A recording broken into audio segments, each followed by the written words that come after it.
All right, welcome to The Explainer. Today we're going to dive into a really powerful book, Tracy Kidder's Mountains Beyond Mountains. And let me tell you, this is the story of one doctor's quest to totally flip our ideas about poverty and healthcare on their head.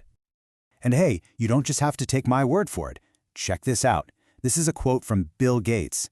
I mean, when a guy who has poured his life and billions of dollars into global health calls a book inspirational, well, you know you're in for something pretty special.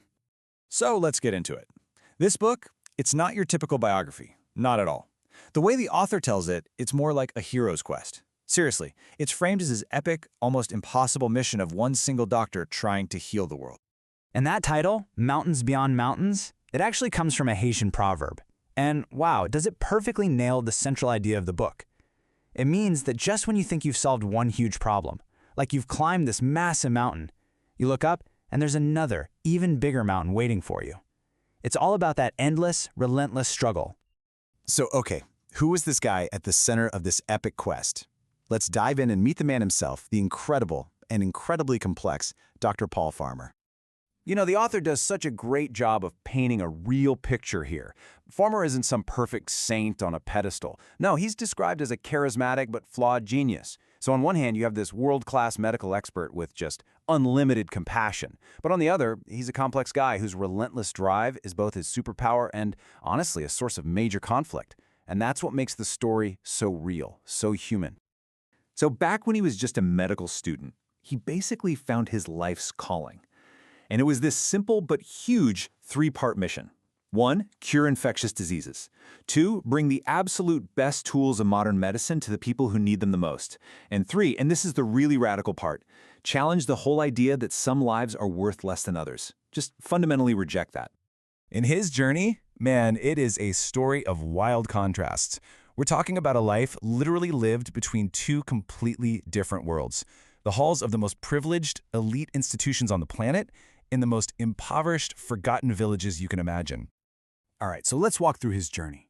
I mean, get this. At the same time he's at Harvard Medical School, he's also getting a PhD in anthropology. And while he's doing all that, he's starting a clinic from scratch in rural Haiti. It's just unbelievable. This whole approach, combining top-tier medicine with a deep understanding of people and culture, that became his signature. It's how he was able to expand his model from Haiti to places like Peru, Cuba, and even into the Russian prison system.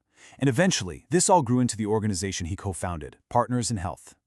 But here's the thing you have to understand about Paul Farmer. His work wasn't just about treating patients one by one. No, it was about challenging the entire system. It was about taking a sledgehammer to the very structures that made people sick in the first place. And in doing that, he basically forced everyone to confront this really tough, often unspoken question in global health. Is it practical to just let the poor die? I mean, it's a brutal question to even ask, right? But it's the quiet logic behind so many decisions about who gets what. And this is maybe the most important thing to get about him.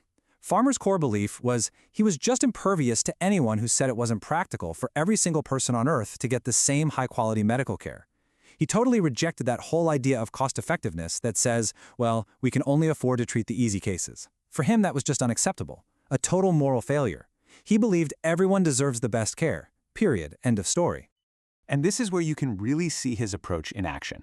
Take tuberculosis, for example. The conventional approach was you only treat the simple cases with cheap drugs because it's cost-effective. But Farmer's approach? No, you treat every single patient. So when everyone said it was impossible and too expensive to treat multi-drug-resistant TB in poor places, he went and did it. He proved that you could treat the untreatable. It wasn't just a moral imperative, it was a public health necessity, and he showed it could be done. So why does this book matter so much?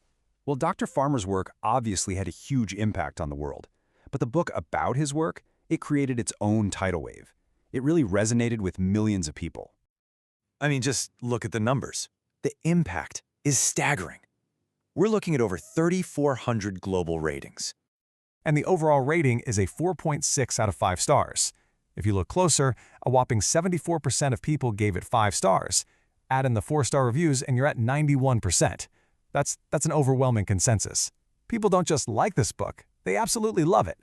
But it's not just about the numbers, right? It's what people are saying. You see reviews like this one calling the book life-changing.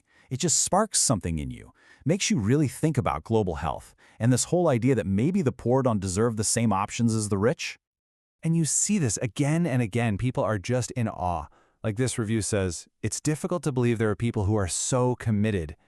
It's this sense of wonder that one person could be so driven to do so much good for so many people, no matter where they are.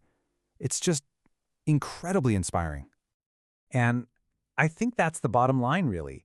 A review in People magazine put it perfectly. It'll fill you equally with wonder and hope. And that's it, isn't it? You're left in wonder at what one person can accomplish, but you're also filled with hope for what's possible for all of us.